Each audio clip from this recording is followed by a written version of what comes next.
दोस्तों नमस्ते। आज हम हिंदुस्तान के एयरफोर्स के एक नई ताकत के बारे में बात करने जा रहे हैं और मेरी बातों से आपको पता लग ही गया होगा कि मैं किसकी बात करने जा रहा हूँ। जी हाँ, राफेल की। दोस्तों, राफेल के इंडिया पहुँचने पर पूरे इंडिया में बहुत खुशी का माहौल है, पर शायद इस खुशी के माहौल में कुछ लोग बहुत दुखी हो सकते हैं क्योंकि इन लोगों ने इसे रोकने की पूरी मेहनत की थी। जी हाँ, कुछ कांग्रेस के नेताओं और कुछ मीडिया हाउसेस की में 5 राफेल जेट की टुकड़ी फ्रांस के मेरिनेक एयरबेस से सोमवार की सुबह रवाना होती हैं। 7 घंटे की उड़ान के बाद वो यूएई के अल्फ धबी एयरबेस पर लैंड करती है। उसके बाद 29 जुलाई 2020 यानी बुधवार को इंडिया अंबाला एयरबेस पर लैंड करती है। अब हम उन जाबाज पायलट की बात करते हैं जिन्होंने रफाल को उड़ा के लाया। दोस्तों, 7 पायलट्स थे जिन्होंने रफाल को उड़ाया। 7 इसीलिए क्योंकि जो फ्रांस ने 3 जो है सिंगल सीटेड एयरक्राफ्ट भेजे और 2 डबल सीटेड एयरक्राफ्ट भेजे। इन टीम को लीड कर रहे थे कप्तान हरिकीरत सिंह, जो कि गोल्डन एरो 17 स्क्वाड्रन के कमांडिंग ऑफिसर हैं। अब क्वेश्चन ये उठता है कि रफाल जैसे विमानों की चर्चा क्यों हो रही है और इनकी चर्चा क्यों होनी चाहिए।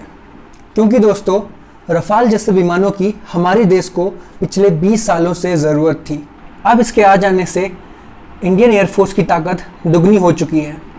दोस्तों, राफेल जैसे एयरक्राफ्ट को कहा जाता है MMRCA, medium multi role combat aircraft. दोस्तों, इस टाइप के विमान को हर टाइप के मिशन के लिए यूज़ किया जा सकता है, चाहे वो पानी हो, चाहे वो ज़मीन में हो, चाहे वो लद्दाख जैसे हाई एल्टीट्यूड एरियाज़ हो।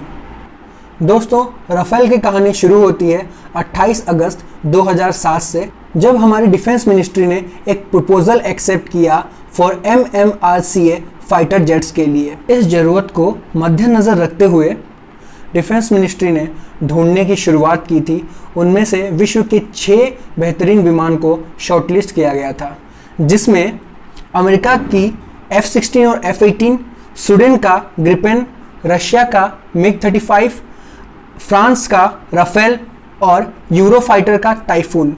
फिर मई 2011 को 2 एयरक्राफ्ट को शॉर्टलिस्ट किया गया, यूरोफाइटर एंड फ्रांस का राफेल। अंत में राफेल की ताकत को देखते हुए इसे फाइनलाइज किया गया। दोस्तों, मोदी गवर्नमेंट ने अप्रैल 2015 को ये अनाउंस किया कि इंडिया 36 राफेल कॉम्बैट फाइटर्स खरीदेगा फ्रांस से, और फिर राफेल का काम दिया गया एरोस्पेस मेजर असोल्ट एविएशन को। बस ये अनाउंस करने की देरी थी और सभी पॉलिटिकल पार्टी अपने मुद्दे लेकर खड़े हो गए। 2017 में राहुल गांधी ने राफेल डील को लेकर मोदी गवर्नमेंट पे एक एलिगेशन लगाया और उसके हिसाब से ये मामला सुप्रीम कोर्ट तक चला और 14 दिसंबर 2018 को कोर्ट ने मोदी गवर्नमेंट को क्लीन चिट दी और राफेल डील को भी ओके किया। फिर इतना सब होने के बाद कोविड-19 जैसी पेंडेमिक सिचुएशन आ गई और राफेल डील फिर से डिले हो गया। पर इंडिया और चाइना के टेंशन को देखते हुए इंडिया के रिक्वेस्ट पर फ्रांस गवर्नमेंट ने 5 राफेल जेट्स को इंडिया को दिया। राफेल को लाने का एक ही मकसद था कि ये फुल्ली ऑपरेशनल हो गए और इनके आते ही इनको डायरेक्ट लद्दाख बॉर्डर पर भेज दिया जाएगा। चाइना और इंडिया के टेंशन को देखते हुए ये स्टेप्स अभी लेने पड़ रहे हैं। दोस्तों, अब क्वेश्चन ये है कि राफेल इतनी डेडली क्यों है और इसे डेडली क्यों माना जाता है। किसी भी विमान को खतरनाक तब माना जाता है जब उसके पास अच्छे हथियार हों, और उसी हथियार का काम करती है हैमर मिसाइल्स। दोस्तों, हैमर का फुल फॉर्म है highly agile modular munition extended range. Hammer missile को पहले इनिशियली डिज़ाइन किया गया था फ्रांस की नेवी और एयरफोर्स के लिए। इस मिसाइल का मोटो है फायर एंड फॉरगेट। एक बार निशाना लगाने के बाद ये टारगेट को हिट करके ही रहती है। इसकी खास बात यह है कि ये स्थिर और मूविंग ऑब्जेक्ट्स पे भी सटीक निशाना लगा सकती है। दोस्तों, हैमर के अलावा जो इस राफेल विमान को खतरनाक बनाती है वो है बियॉन्ड विजुअल रेंज मिसाइल्स, जैसे कि mica, scalp and meteor. Meteor की जो रेंज है वो 150 किलोमीटर तक जा सकती है और ये एयर टू एयर मिसाइल है, जबकि स्कार्फ की रेंज है 300 किलोमीटर तक, और ये एक स्टेशनरी टारगेट को ही सिर्फ हिट कर सकता है।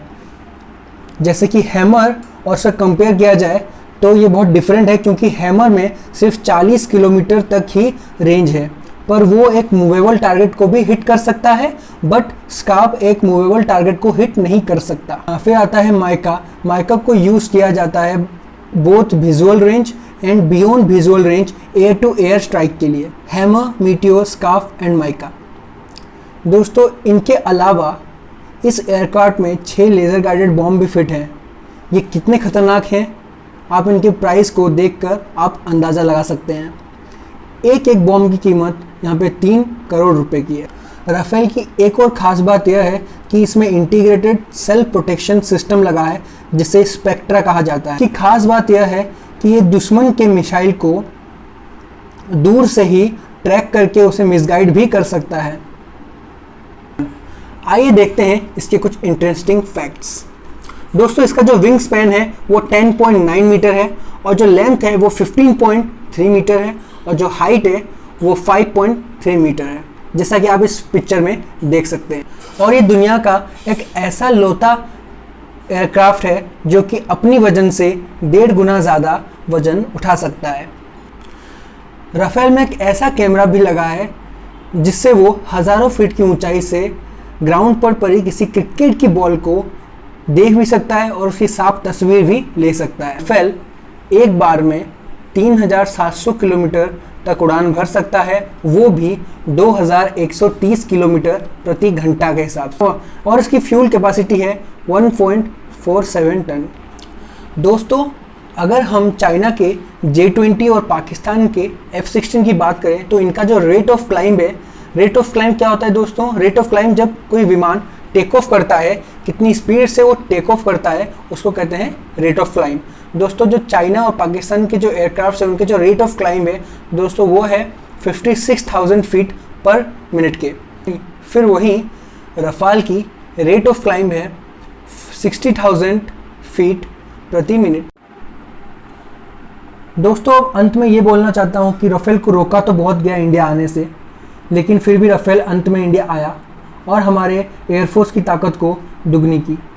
दोस्तों, इससे ये इम्पैक्ट हमारे सोल्जर्स पे पड़ता है। दोस्तों, एक पॉजिटिव इम्पैक्ट हमारे सोल्जर्स पे पड़ता है, जिससे उन्हें काम करने का मोटिवेशन होता है। दोस्तों, इन्हीं चीज़ों के कारण ये छोटे छोटे एस्पेक्ट्स होते हैं जो हमारे सोल्जर्स को मोटिवेट करते हैं कुछ करने के लिए। जब हमारे देश में अच्छे हथियार होंगे, अच्छी चीज़ें होंगी, तभी जाके हम आगे बढ़ पाएंगे। और सैन्य शक्ति अगर हमारे देश में बहुत अच्छी है तो दूसरा कोई हमें आंख उठा कर भी नहीं देख सकता।